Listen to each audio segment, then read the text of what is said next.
ನಮಸ್ತೆ. ಶ್ರೀ ಪರಂಜ್ಯೋತಿ ಕಲ್ಕಿಯವರ ಪವಾಡ.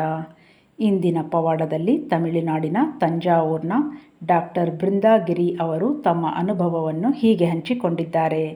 ಪ್ರತಿ ತಿಂಗಳು ಶ್ರೀ ಭಗವಾನರ ಮುಕ್ತಿ ಮೋಕ್ಷ ತರಗತಿಯಲ್ಲಿ ಭಾಗವಹಿಸಿದ ನಂತರ ನಾನು ಶ್ರೀ ಪರಂಜ್ಯೋತಿ ಭಗವತಿ ಭಗವಾನರ ಅನುಗ್ರಹದಿಂದ ಶರಣಾಗತಿಯ ಸ್ಥಿತಿಯನ್ನು ಅನುಭವಿಸುತ್ತಿದ್ದೇನೆ.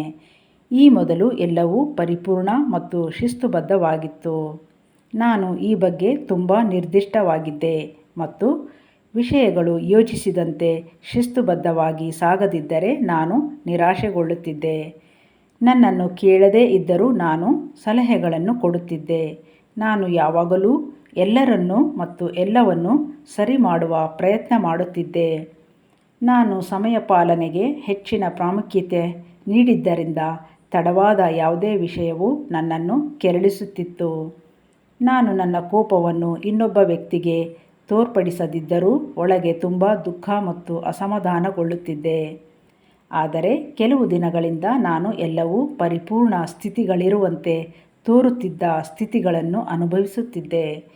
ನಾನು ತಿದ್ದಲು ಅಥವಾ ಬದಲಾಯಿಸುವ ಯಾವುದೇ ಆಲೋಚನೆಗಳನ್ನು ಪಡೆಯುತ್ತಿಲ್ಲ. ನಾನು ಎಲ್ಲರನ್ನೂ, ಎಲ್ಲವನ್ನೂ ಮತ್ತು ಪ್ರಸ್ತುತ ಸನ್ನಿವೇಶವನ್ನು ಅವುಗಳು ಇರುವಂತೆಯೇ ಒಪ್ಪಿಕೊಳ್ಳುತ್ತೇನೆ.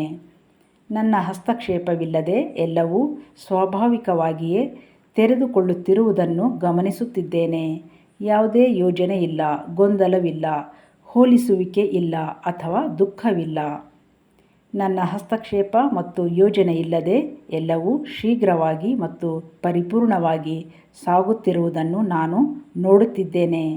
ಎಲ್ಲವೂ ಮತ್ತು ಎಲ್ಲರೂ ನನಗೆ ಒಳ್ಳೆಯವರಾಗಿ ಮತ್ತು ದೋಷರಹಿತರಾಗಿ ಕಾಣಿಸುತ್ತಿದ್ದಾರೆ.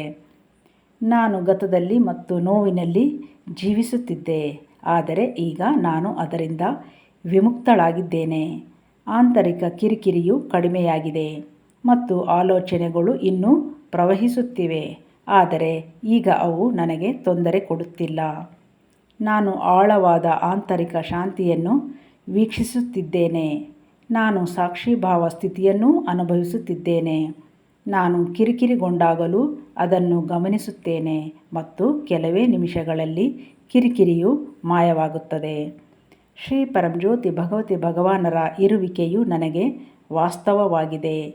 ಮೇಲಿನದೆಲ್ಲವೂ ಜೀವನವನ್ನು ಒಂದು ಅದ್ಭುತ ಸಂಭ್ರಮಾಚರಣೆಯನ್ನಾಗಿಸಿದೆ. ನನಗೆ ಈ ಅದ್ಭುತವಾದ ಸ್ಥಿತಿಗಳನ್ನು ಅನುಗ್ರಹಿಸಿರುವುದಕ್ಕಾಗಿ ನನ್ನ ಪ್ರೀತಿಯ ಭಗವಂತ, ನಿನಗೆ ನನ್ನ ಅಪಾರ ಧನ್ಯವಾದಗಳು. ಶ್ರೀ ಪರಂಜ್ಯೋತಿ ಭಗವತಿ ಭಗವಾನ್, ಧನ್ಯವಾದಗಳು ಮತ್ತು ಅಪರಿಮಿತ ಕೃತಜ್ಞತೆಗಳು. ಎಂದೆಂದಿಗೂ ನಿಮ್ಮ ಪಾದ ಕಮಲಗಳ ಬಳಿ ಇರಲು ಬಯಸುತ್ತೇನೆ.